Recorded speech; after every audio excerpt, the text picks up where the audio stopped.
In 1903, a Norwegian farmer found a piece of carved wood in his field. What he'd stumbled onto was a 1,200-year-old ship, built for a woman whose name we still don't know. It would turn out to be one of the richest, most beautiful burials ever found from the Viking Age. But the people who saved it from the earth nearly destroyed it all over again. In 1987, a full-size replica of this ship was launched into open water. It sank in 20 seconds. For decades, that failure convinced the world's experts the Vikings had built something beautiful. But useless at sea, they were wrong. And the reason why takes us back into the ship itself, into a grave built for two women, surrounded by treasures no one expected to survive 1,000 years underground. Welcome to Norse Reborn. This is the story of the Osebergskipet and the secret buried with it for a century. Let's set the scene. This is Vestfold, on the southern coast of Norway, about 2 hours from modern-day Oslo. In August 1903, a farmer named Oscar Rom was digging on his land when he hit something hard. Not a rock. Carved wood. He contacted the University of Oslo. An archaeologist named Gabriel Gustafsson came to look, and within days he understood. This wasn't just an old piece of wood. It was the prow of a ship, buried for over 1,000 years.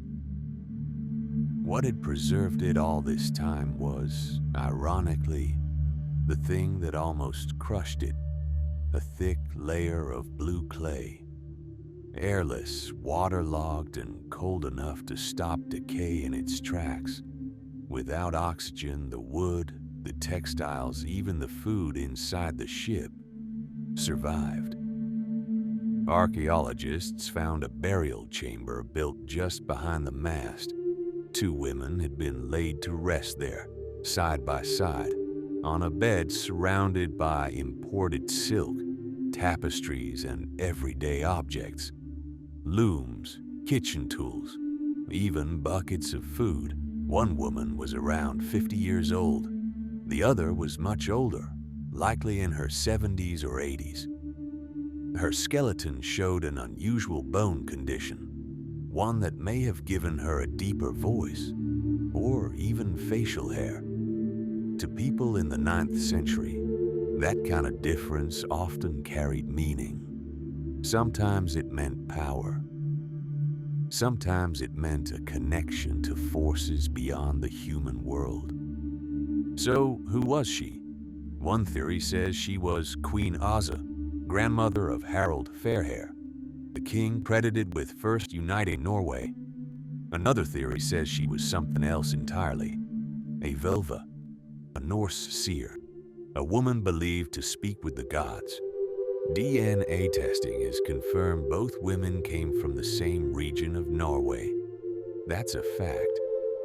Everything else, queen, priestess, something in between, is still an open question a century later. Whoever she was, someone gave her almost unimaginable wealth to take into the afterlife. A carved ceremonial wagon, 3 ornate sleighs, 15 horses, 4 dogs, an ox, hundreds of smaller objects, the kind of inventory you'd expect for a queen, not an ordinary person. And then there's the ship itself, 21 meters of solid oak, hauled overland to this burial site. Picture that for a second.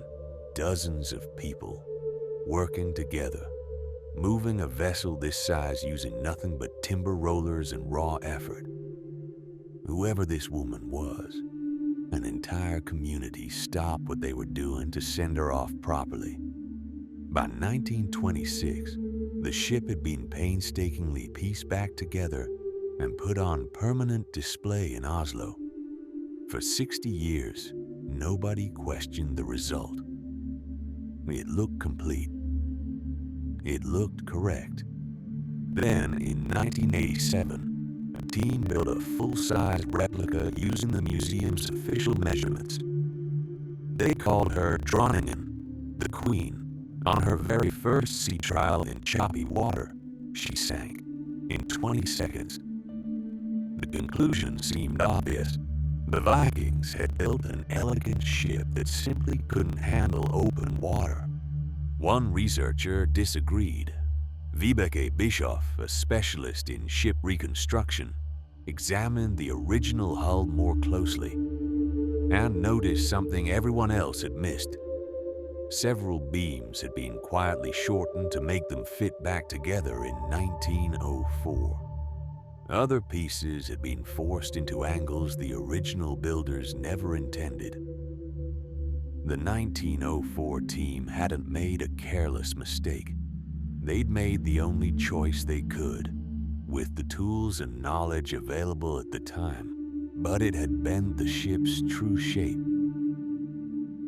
In 2010, a new project began, Saga Oseberg.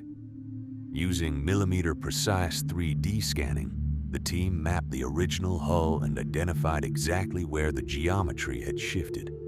They corrected it. They built a new replica, and when it hit the water in 2012, it sailed perfectly. This wasn't a fragile showpiece. It was a fast, capable vessel, built by people who understood hydrodynamics centuries before anyone had a word for it. One invisible error had cost the Vikings their reputation as shipbuilders for almost 100 years. The ship wasn't the only thing nearly lost to a well-meaning mistake. The carved wooden objects buried alongside it, the wagon, the sleighs, the animal head posts, are facing a much slower, much quieter crisis today. In 1904, conservators treated the most fragile pieces with alum, a chemical salt meant to stop the wood from shrinking as it dried. It worked for a while, but over decades, that same chemical slowly turned into sulfuric acid inside the wood fibers. It's been quietly destroying the wood from the inside ever since. Today, some of these objects are barely holding together, a thin shell of old lacquer over wood that's turned to powder underneath. The metal pins used to hold fragments together in 1904 have corroded too. After surviving 1,200 years in the ground, these pieces are now fighting their own slow collapse. Since 2014, an international team of scientists and conservators has been working to understand and stop that decay. Using advanced imaging techniques most museums never get access to. In 2024, the Norwegian government committed millions of kroner to the effort, and a new museum, purpose-built to control humidity and temperature down to precise levels, is now housing the entire collection. The race to save Oseberg isn't over, but for the first time in a century, the people responsible for it actually understand what they're up against. To really understand this ship, it helps to see it the way it was meant to be seen, not in a museum hall, but on the water. This is western Norway, around 820 AD, where the Oseberg ship was likely built. It measures just over 21 meters long. 15 pairs of oar holes lined each side, enough for 30 rowers, plus a helmsman and a lookout. A single square sail, roughly the size of a modern studio apartment, could push it to speeds rivaling small sailboats today.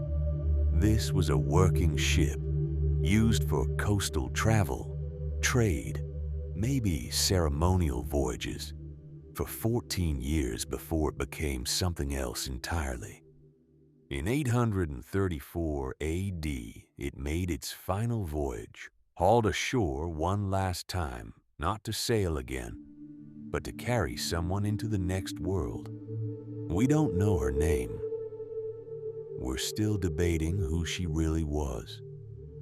But we know this much for certain. Somebody believed she deserved nothing less than the finest ship ever built in the Viking world, to take with her wherever she was going. The Oseberg ship survived 1,200 years underground. It survived a flawed reconstruction. It survived a replica that sank in 20 seconds flat. And today it's surviving a slow chemical decay that started the moment we tried to save it. 12 centuries later, we still don't fully know who she was. Maybe that's exactly why this story keeps pulling people back in.